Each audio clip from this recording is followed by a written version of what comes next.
Assalomu alaykum qadrlik anglag'uvchilar. Misrlik yozuvchi Muhammad Ahmad Jadul Mavlaning Qur'ondagi qissalar nomli kitobini o'qishni davomlashtiramiz. Seriq kala vaqasi. Shuayb alayhissalom yillarning o'tishi bilan yashinib bara-bara ojizlab qoldi. O'zimi umrining bir yaga berib qolganligini his qildi. U Allohga ixlosmand banda edi. Turmushda rahat o'simi, Allohga bo'lgan ishonchi qilchi davranmaydi. Pul dunyolarının köpeyişimi onun qalbini məftun qılanmadı.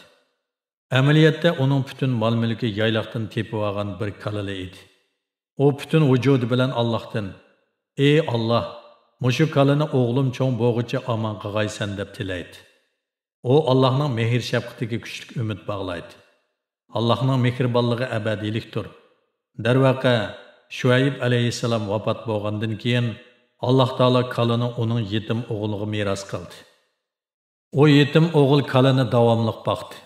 Dadısıdan miras qalğan iltifatmı onunğa yorug'liq beg'ishladi. Bani İsrail'da Musar ismli bir buvay bo'lib, Allah Taala onunğa bu dunyoda mol ne'mat va boylik ato qilgan edi. O o'lib ketgandan keyin oğul onun barliq mol-mulkiga varislik qildi. Bu ahvoldan onun bir navri qarindoshlari hasad qildi. Chunki ularning pullari oz edi. Hasadxo'rlik ularni til biriktirib, miras og'uvchini o'ltirishga majbur qildi. Ular yana boshqa urug' tuqqanlarni o'ltirmoqchi bo'ldi. Birdamdil bu dahshatli shum xabar yamrab ketdi. Hayotda xavf ostida qolganlar boshqa chiqish yo'li topolmay, noilojlikda Musa alayhissalomni tepib, uningdan adolatni yaqalashni talab qildi. Musa alayhissalom bu ishni Allohdan so'rab bo'lgandan keyin ularni enakdan birini o'ltirishga buyurdi. Hamda ularga o'ltirgan enakning tilini o'lguvchining jasadiga ursa, o'lguvchining tirildiganligini, hatto qotilni tunib beradiganligini aytdi. Ammo bu odamlar qaymoqib ketgachga Allohning qudratini esidan chiqarib qo'ydi. Musa alayhissalomga bizni ko'ldiriltiyotidi, zangli qilyotidi deb qaradi. Ular Musa alayhissalomni qo'g'lavadi. Musa alayhissalom: "Ey Alloh, meni bu nadonlarning qo'lidan qutuldirg'aysan" dedi. Navoda bu odamlar Allohning amri bo'yicha ish qilib, shu kuni biri kalini o'ltirgan bo'lsa, hamma ish o'ng'ayli hal bo'lgan bo'ladi. Lekin ular gijinglik qildi va cho'qon so'ran soldi. Alloh taolo ularni qattiq jazoladi. Allohning hikmati bilan kala har xil harakatlarni qilib ularning diqqatini o'ziga tortdi va o'ziga agashtirib, ularni uyan-buyan yugurtib avor qildi. Shuning bilan ular qumliqda ezib ketdi. Bu ish odatdagidan boshqacha bo'lg'achqa, ular yana haqiqatga ishonmay hang-tang bo'lib. Bu qandoq kala? Biz ko'rayotgan odatdagi kalaga o'xshamdi yoki o'zgacha aloyidalik ega, mo'jiza yarata oladigan boshqa bir xil maxluqmi deyishdi. Ular yana Musa alayhissalomga: "Ular biz uchun Parvarishgoringga iltijo qilganki, bizga uning qandoq rangda ekanligini aniq deb bersin" dedi. Musa aytdi: "Alloh taolo u kalaning rangi cho'qim qarg'uvchilarni zo'qlandiradigan sapsariq bo'lsin" dedi. Sura Baqara 69-oyat. Ular ko'ngli parakanda bo'lib texmi ikkilandida, bu xosiyatli bishoratni anqaramay, yana ilgirkidek savollarni takrorladi. Ular kalalarning hammasi bir-biriga o'xshab ketadi deb qarab, Allohdan aniq ko'rsatma berishni talab qildi. Natijada ular kala yer sug'urish yoki teriqchilik qilishga ishlatilmaydigan sapsariq kaladir degan javobga erishdi. Ular nurg'un o'ng'izsizliklarga uchrab va son-sanoqsiz qiyinchiliklarni yengib, oxiri hilqi yetim o'g'ilning uyidan bu xosiyatli enakni tepib, yuqori bahoda setib oldi. Bir hazo ikkilangandan keyin uni o'ltirdi. O'likni bu xosiyatli kalaning tilida urdi. O'lik tirilib, qotilning kim ekanligini aytib berdi. Musa alayhissalom bilan Xizr alayhissalom. Musa alayhissalom Alloh taolo uni omon qilsin, Bani Isroilga to'liq samimiylik bilan so'z qilib, Allohning ularni yaxshi kunlarga erishtirganligini eskartdi. Ular bu so'zlarni anglab minnatdor bo'lib, ko'z yish qilishdi. Musa alayhissalom so'zlab bo'lishiga oradan biraylan oldiga chiqib, uning chopinini tutib turib: "Ey Allohning elchisi, bu jahonda sendinmi bilimli kim bor?" deb so'radi. Musa alayhissalom yo'q deb javob berdi. Arkadan yana men Bani İsrailning cho'ng payg'ambari, Fir'avn ustidan g'alaba qilguvchi. Men ashu karomatli qo'l va hosining egisi sifatida dengiz suyini ikkiga bo'lgan. Men Allohning nasihati va hikmatli so'zni qabul qilishdek shon sharafga musharraf bo'lguvchi. Buningdanmi ortiq qandoq shon sharaf bo'lsin, dedi. Lekin Alloh taolo uningga bilim uni egilagan odamdanmi ulug'dir. Uning ustiga bu jahonda bilimi texi sendanmi ko'p, Allohning g'amxo'rligiga sendanmi bek musharraf bo'layotgan odam bor deb bishorat berdi. Musa alayhissalom: "Ey Rabbim, u qayerda? Mubodi men uning bilan ko'rishib qolsam, uningdan oz to'la bilim ola olamanmi?" deb so'radi. "Uning bilan ikki dengizning tutishadigan yerda ko'rishsan", dedi Alloh. Musa alayhissalom: "Menga yo'l ko'rsatgan, meni shu yerga yetaklagan", dedi. "Undaq bo'lsa sen", dedi Alloh taolo, "xo'rma yo'pirmoqidan to'qilgan sevatdan birini tayyorlab, uningga beliq qochilab yo'lga chiqqan. Beliqni yo'qitib qo'ygan yerda u odam bilan ko'risha olaysan." Musa alayhissalom Allohning amri bo'yicha oz to'la oziq tayyorlab, beliq qochilgan sevatni Yusha ibn Nunga, ya'ni Yusha alayhissalomga ko'targizib, Alloh taolo bishorat qilgan ashu tarafga qarab maqdi. U bilim ilishni shundoq samimiy niyat qildiki, bir necha kecha kunduzlar emas, hatto bir necha yil yo'l yurib bo'lsa-mu, ashu yerga cho'qim yetib berishga bel bog'ildi. U xizmatchisiga beliqning yo'qolib ketganligini sezgan hamon xabar qil deb chekiladi. Ikkalan ikki dengiz tutishadigan yerga, ya'ni Alloh taolo Bani Isroilning payg'ambarini yana bir sadoqatman banda bilan uchrashishga buyurgan yerga yetib bordi. Musa alayhissalom charchab ketgachga, oradan ancha uzun o'tmayli shirin uyquga ketdi. U toza tatliq uxlayotgan chog'da osmondan yomg'ir yog'di. Sevatdagi beliq bir piltonlabli sevatdan chiqib suvga kirib ketdi. Musa alayhissalom uyqudan uyg'onib, Yushani chaqirib, "Mangayli, safarni davomlashtirayli", dedi. Shayton baliga beliqning suvga kirib ketganligini unuttirdi. Bir mahal yo'l yurgandan keyin Yusha ikkalanning qo'rsig'i toza ichib ketdi.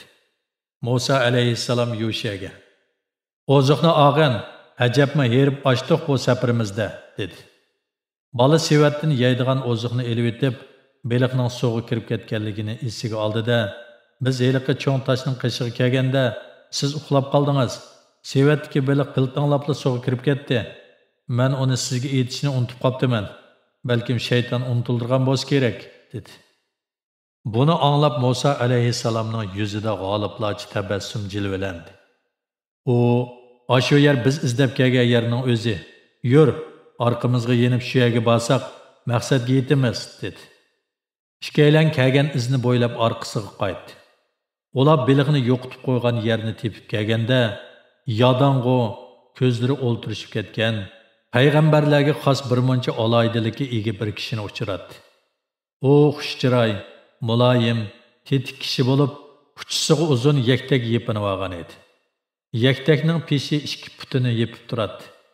Musa alayhissalom uningga salom berdi. U tabassum qildi va "Bu yerda xeli yaxshi turyotamsan? Isming nima?" deb so'radi. "Ismim Musa", deb javob berdi Musa alayhissalom. "Bani Isroilning payg'ambarimi?" yana so'radi heliq kishi. "Ha, taqsir. Uni sizlarga kim aytdi?" dedi Musa alayhissalom. "Seni mushiyaga avatgan Rabbim", dedi heliq kishi.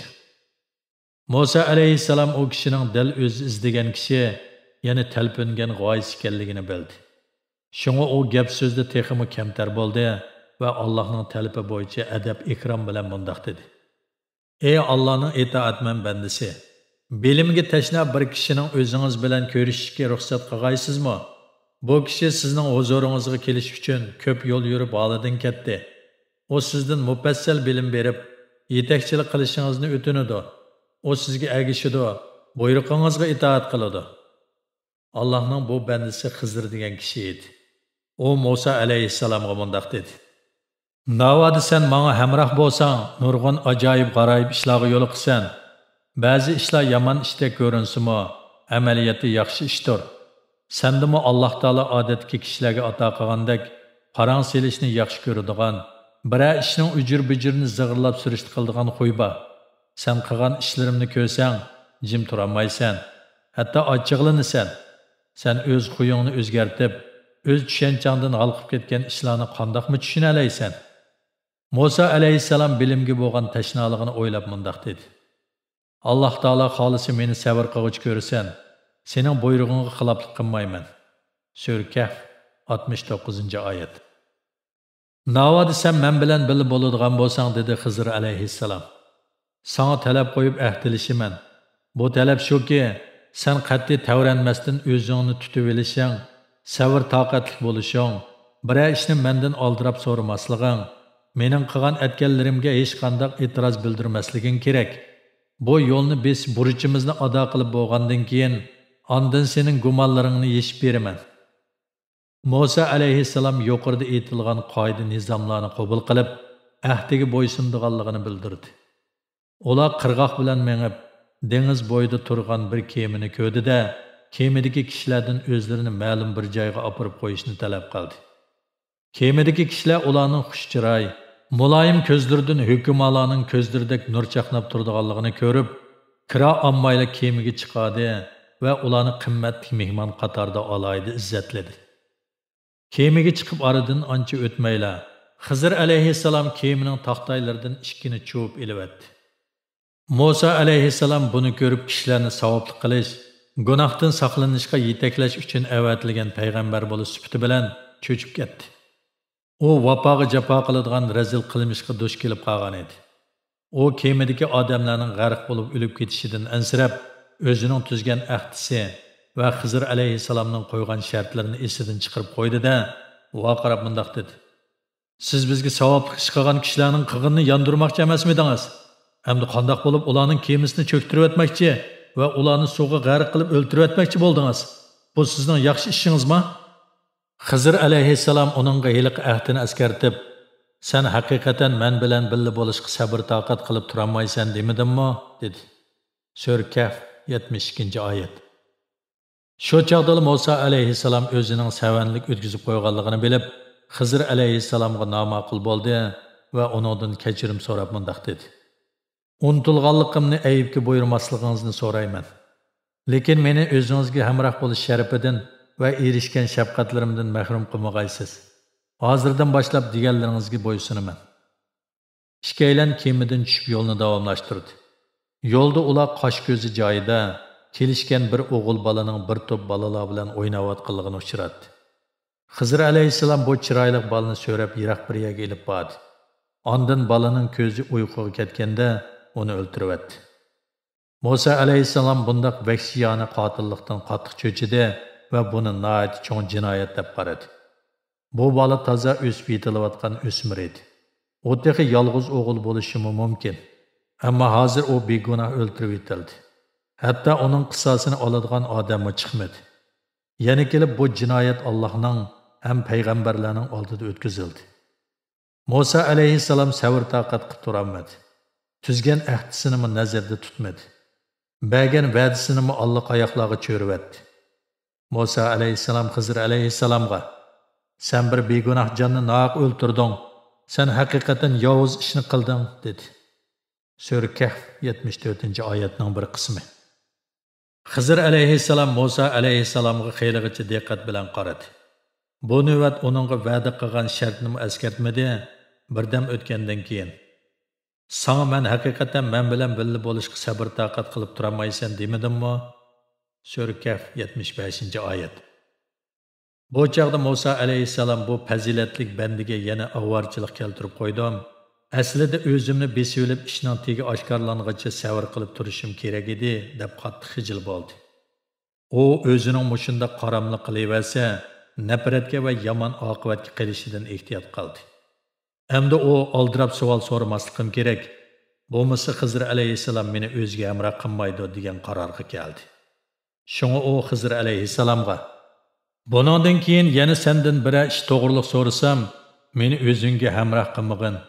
Sana bergan va'damga xiloflik qilganligim uchun mening oldimda o'zlarining oxirgi cheklamasiga yetding." Sura Kahf 76-oyat. Ikkalan mushu shartlar bo'yicha yo'lni yana davomlashtirdi. Ular ko'p yo'l mengib bordi, ochdi, yo'l bo'yida bir mahal ko'rindi. Ular mahalga kirib, oz to'la yemaklik tepib, yo'lini yana davomlashtirmoqchi bo'ldi. Ularning qo'rsig'i bek ichib ketgan edi. Lekin mahaldagilar bexil bo'lg'achqa ularni kutmadi. Texi ularning qo'nib qolishini qo'pollik bilan rad qildi. Ular tamoq deb yeyolmay, kayfi ushgan holda mahallaning sirtiga qarab yo'l oldi. Mahalladan chiqishga oz qolganda ularga yiqilay deb qolgan bir tam chiliqdi. Xizr alayhissalom birdilla tamga avval bir narsa bilan tirak qo'ydi. Ondan tamni uldab qo'ydi. Musa alayhissalom yana savr taqat qilolmay, "G'alati bir ish-ku. Siz bu bexil paskashlarga savobli ish qilib beryapsiz. Qilgan ishingizga haq talab qilmamsiz?" dedi. Xizr alayhissalom Musa alayhissalomga yana bir qardi-da mundaq dedi. "Bu sen bilan mening ayrilish vaqtimiz. Sen sabr taqat qilib turolmagan yuqorqi 3 ishning haqiqatini sana bildiray." Sura Kahf 78-oyat. Heliqi kema aslida miskin bechoralarning dengizda ishlatiladigan kemasi edi. Ular turmushining cheksiz eqinida yaxshiroq kun kechirish uchun ashu kemaga tayinib tirikchilik qiladi. Biroq zolim podshoh yaxshi kemalarni ko'rsala zo'rlik bilan tortib olib, o'zining qilib oladi. Shunga men kemaning taxtini qo'mirib buzib etdim. Bunda qilishdan maqsadim ashu miskin bechoralarga hissashlik va xayrixohlik qilish uchun edi. Chunki zolim podshoh kemaning abjaq ekanligini ko'rsa, uni olmay tashlab ketishi mumkin. Bu qarmoqqa yomon ishda ko'ringani bilan tegi-taktidan aytganda ularga rahim qilganlik. Sen bu ishni jinoyat deb qarading. Amaliyotda bu miskin bechoralarning manfaatini qo'g'dab, baxtsiz kishilarga tirikchilik yo'li qoldirganlik. Heliqi balaga kelsak, u kishini bizar qiladigan, or-nomusni bilmaydigan bir narsa edi. Uning ota-onasi iymon keltirganlardan bo'lib, Allohga e'tiqod qilganlik tufayli farzandlariga ko'ynatdi. Men ularni balasiga mushundaq ko'yinib, qanot yeyib, uni xohlagancha askilik qilishga qo'yib berib, oxirida gumrohlar bilan mushriklarning patqiga patirib qo'ymasligi va uning o'rniga Alloh ularga texmi yaxshi va rahimdil farzand berishni tiladim. Heliqi tamga kelsak, men Allohning huzuridan bu tamning ostida 2 yetim o'g'liga taalluq pul mol borligini bildim. Ularning ota-onasi solihlardan edi. Ular cho'ng bo'lib mustaqil turmush kechirgidek holga yetganda, ashu tam ostidagi pul molini ichib olsin deb, Rabbim u tamni uldab qo'yishimni buyurdi. Bu savobli ishlarni ko'zimga emas, balki butunlay aql parostimga tayinib qoldim. Aql parostim Allohning bishorati va yetakchiligidan keldi. Sen uqanmagan ashu ishlar to'g'riliq mening deydiganim shu. Sen sabr taqat qilib turolmagan narsalarning haqiqati ana shu. Sura Kahf 82-oyat. Harun bilan Musa alayhissalom bir qavmdan edi.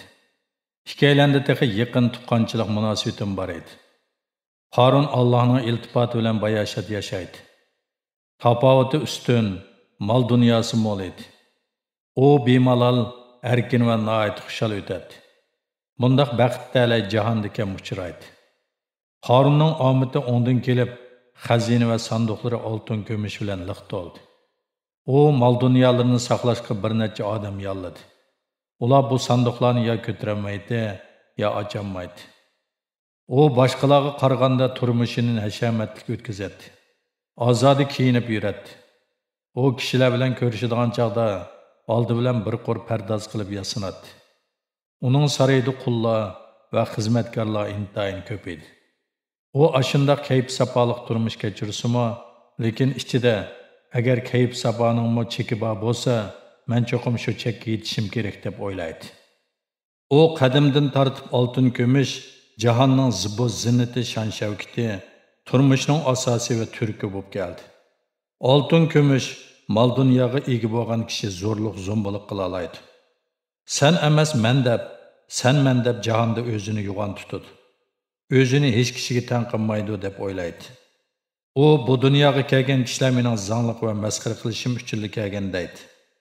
U yana men gap qilsam kishilar hurmat ikrom bilan olishi, qarorlarimni bo'ysunib ijro qilishi, menga sadoqatman bo'lish kerak.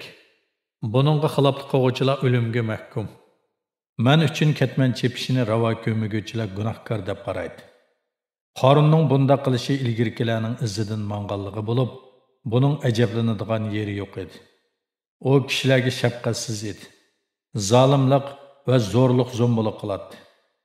Bu boylar o'zlarining hayvesini bir qur pasaytib, turmushining yo'lini bilgan bo'lsa, mol dunyoga tayinib, kishini bosh egdirgili bo'lmaydiganligini, qullarning izzat hurmatiga ziyon yetkazishga bo'lmaydiganligini, kishilarning xayri saxovatligini izlaydigan bandalardan ekanligini, ularga chiqish yo'li bergandilar, xayri saxovat qilgandilar, ondan ular buyruqqa itoat qildiganligini tushungan bo'ladi. Boylar mushunda qilgandilar, ondan kishilarning hislashligiga erishib, yomonlikdan saqlana oladi. Ular xayri saxovatga yuzlangandilar, ondan kishilar ularni qizg'in so'yib, ularning atrofiga o'yishadi. Shundaqla Alloh taolo ulardan rozi bo'lib, ularga ne'matlar ato qiladi. Jannatdan o'rin beradi. Ya'ni ular bu dunyoda baxt saodat topadi. Qiyomatda shafaat ko'radi. Mol dunyoga to'ymaydigan ashu zolim o'ktamlar tili hasal, dili zahar soxta oliyjanoblardir. Ular ko'rinishda hadab qo'yib, samonning tegidan suv yugurtadi.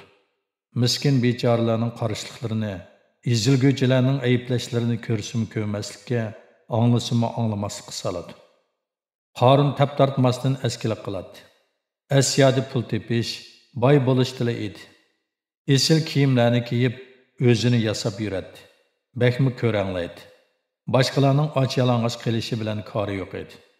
Kishilar uning bu ahvolni ko'rib, uningga yomonlikni tashlab, to'g'ri yo'lga menish, qalbida kishilarga yaxshilik qiladigan bir ruhni paydo qilish to'g'risida nasihat qilmoqchi bo'lib, uningga mol dunyoga mabtun bo'lib ketmay, muhtojlardan ahvol so'ra, kishilarning qayg'u yoshlarini surtib, bu dunyoliqing va oxiratliging uchun savobli ish qilib qo'y. Bu qo'sh savob mol dunyolaringdan afzal va abadiydir deyishdi. Ular mundaq deydi: Biz sening bu dunyodan voz kechishingni xohlamaymiz. Seni bu olamning xushalligidan bahramon bo'lmasin demaymiz. Bu bizning orzuyimiz emas. Bu sangamo, bizgami foydali. Sen yanala o'zingning mol-mulklaringni, qonunliq rohat-farog'atlaringni saqlab qolsang, o'zingga ehtiyojli bo'lgan narsalar bilan qamdalsang bo'laverdi. Biroq sen kambag'al bechoralarga saxiy qo'lingni sunib, ashu muhtojlarni esingdan chiqarmasliging kerak. Sen ularga xuddi Alloh taolo sana yaxshilik qilgandek yaxshilik qil. Mushunda qilsanglar, ondan erishgan shafqat, marhamatlaringni saqlab qilib, o'z boylig'ingni oshirib, gul ustiga gul qondira olaysan.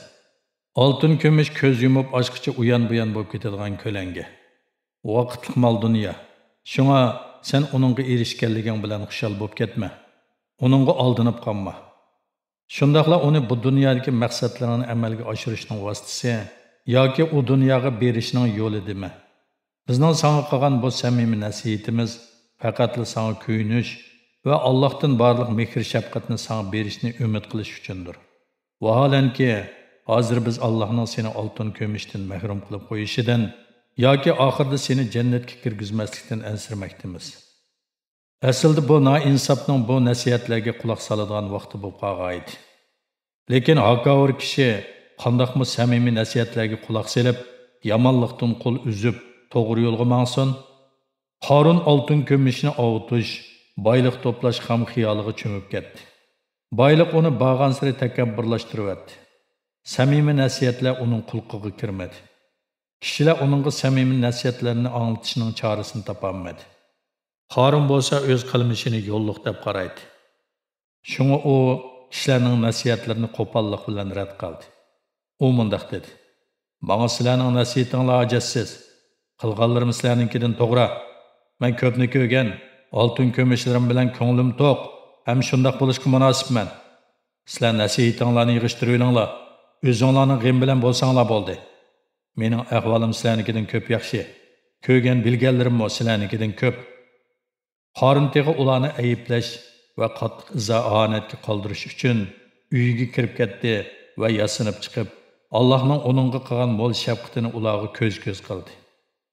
Kishilar uning oltin kumush bilan bezalgan egar jabdug'liq arqimoqqa minib, hakavurlik bilan ketayotganligini ko'rdi.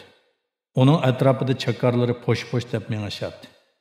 Kishilar qo'li bilan kunni dalda qilib turib uningga qaradi. Uning shu qadar so'latvozlik qilib ketganligini ko'rib, havas qilishib ketdi. Chunki ularning turmush qiyin, ko'ngli g'amkin edi. Kishilar bir-biriga "Qashki bizga Qorunga berilgan boylik berilsa-chi, u haqiqatan cho'ng nasibiga ega ekan" dedi. Sura Qasas 79-oyat. Samimiy nasihatlar Qorunga kar qilmadi. Tuqqanchilik munosabatmi uning dilini yumshatmadi. Kulpatlik, fojialik ahvollarmi uningga ta'sir qilmadi. Oxiri Musa alayhissalom jiddiy va qat'iy holda uningga oltin ko'mishlardan sadaqa berish, kambag'allarga xayr-saxovat qilishni jakorladi. Uning pullari ichida tilamchilarning, miskin bechoralarning haqqi borligini uningga aniq ko'rsatdi. Lekin Qorunga Alloh taolo tarafidan pixsiq degan nom besilib ketgachga, u Musa alayhissalomning bu murojaatlariga zodila quloq solmadi. Aksicha, u Musa alayhissalomni masxir qildi. Uning zitiga tegdi. Hatto uningga tuhmat chapladi. Qorun shafqatsizlik bilan mundoq dedi: "Bizning sana toqat qilib turg'uchiligimiz qolmadi. Sen bizga yangi dinni tangding. Bizdan o'zing bilan birga uningga e'tiqod qilishni talab qilding. Bizga buni qil, uni qil deb buyruq qilding. Hozir sen yana bizning oltin kumush boyligimizni bulib olmoqchi bo'layotsan. Biz qalbimizni sana topshirayli. Sening nazoratingni qabul qilayli. Ammo sen bizdan yurikimiz yoki ko'z qarchiqlarimizning hammani o'zingga taqdim qilishni umid qilma. Sening qilgan o'tganlaring saxta chumpardani ichpadi. Sen odam aldaydigan jodugar." Qorun bütün o'y fikrini ishqa silib, cho'qon so'ran soldi. Musa alayhissalom uningga pokit bilan radiya berdi. Chunki bu Allohning amri edi. Uningga talash tortish qilish yoki shart qo'yishning hojati yo'q edi. Ma'lum mezgil o'tgandan keyin Qorun bosh egdi. Qorun uyiga berib kambag'allarga bermoqchi bo'lgan pulni bir qo'ra hisoblab chiqdi-da, qattiq cho'chib aloqsadi bo'lib ketdi. Ko'ni kesilib qo'zg'alib, yana burunqidek chashqonga kepak qoldirmaydigan holga keldi. Miskin bechoralarni o'zi bilan birga baxt saodat, shod xo'ramlikdan tang bahramon qilishni o'ylamadi. U bir hiyla o'ylab tepib kishilarga mundoq dedi: "Musa saxtalik qilib, dunyodagi hamma yaxshilikni o'zining qilib olmoqchi bo'layotdi. Agar biz uning ko'nglida zodi nimani o'ylayotganligini inchiki kuzatib baqsak, u chaqda uning dindan yiroq, Allohdan yiroq odam ekanligini bilib olaymiz." Qorun tehi sohib Jamal ayolini ishqa silib, Musa alayhissalomni ozdirishga va kishilarni oltin kumush bilan bezlab, Musa alayhissalomdan yiroqlashtirishga, ularning e'tiqodini tavirtishga urindi. Lekin Alloh taolo uning zaharlik niyati va suiqasdini bichit qildi. Qalbi pok Musa alayhissalom sinoqqa bardoshlik berib, texmi yuqori obro' qozondi.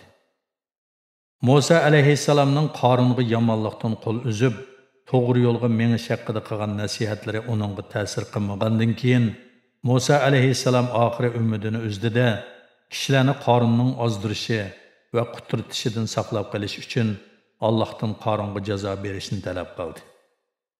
Alloh taolo uning talabini qabul qildi. Shuning bilan zamin o'ltirishib, uy imoratlar yiqildi.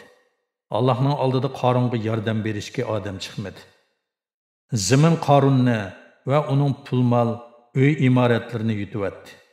Uningga ergashgan ashu nokaslarni yer yutdi. Qorunning oqibatini Musa alayhissalomning odamlari o'zlari uchun ibrat qildi. Ular ilgari Qorunning ularning bir a'zosi bo'lganligidan numus qildi. Kishilar Allohga tasbih etishdi. Ularni Qorun bilan yerga yutkazib o'tmaganligiga shukr etishadi. Ular agar Allohning g'amxo'rligi bo'lmagan bo'lsa, bizmi yer ostiga kirib ketgan bo'lardik. Allohga ishonmaydigan kishilar yaxshi kun ko'rmaydi. Qorunning qilib qolgan uyi yer yuzida zo'rliq zo'mbilib qolgan, kayf safa surib tushkunlashgan kishilar uchun ibrat bo'lsin. Shon sharaf taqvodor mu'minlarga mansub deyishdi. Sura Qasas 82-83 oyatlar. Diqqat berganingizga rahmat.